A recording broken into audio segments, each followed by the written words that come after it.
Siin uudiste eeter stuudios Rohke Debelak. Pärast aastakümneid kestnud teadustööd on Eesti kasvavale iibe probleemile leidnud lõpuks töötava lahenduse.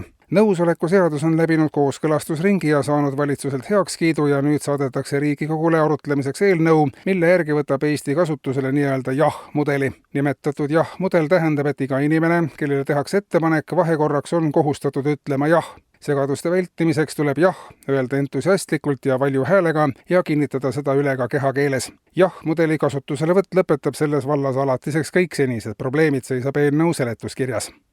Majandusministeerium annab aga teada, et kuna praeguseks on registreeritud 10 MTÜ-sid, mis koguvad allkirju tuuleparkide keelustamiseks ja üldine elanikkonna meelsus tervikuna kaldub tuuleparkide vastu, siis minnakse tuuleenergeetika suunal edasi uuenduslikumal viisil ja hakatakse planeerima maa-aluseid tuuleparke. Selleks tuleb kaevata maa alla piisavalt tavarad ruumid, et 300 meetri kõrgune tuulik sinna ära mahuks. Ida-Virumaal on selleks juba aastakümneid ettevalmistusi tehtud, mujal aga on maa-alust ruumi küllaga, kuhu saab kaevata ja seejärel ka püstitada nii palju tuulikuid, kui arendajatel vaja on. Näha aga ei hakka maa peal olema midagi.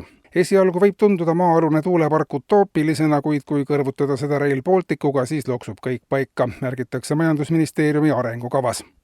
Ja välismaale. Kremli pressiteate kohaselt on Venemaa kogu aeg olnud rahuks valmis ja tegutsenud kogu aeg rahu nimel. Kuna rahu väljakuulutamine on olnud suure osa maailma riikide ootuseks, siis ei näe ka Venemaa põhjust teistsuguseks tegutsemiseks. Täna hommikul kell 8 Moskva aja järgi kuulutaski Vladimir Putin välja linnurahu. Esialgu 30 päevaks ja kui linnurahust kinni peetakse, siis võib kaalumisele tulla ka alaline linnurahu, mis kehtib kõikide okupeeritud alade metsades ja steppides. Lääneriigid on Venemaale kogu aeg peale käinud, et tuleb rahu suunas liikuda.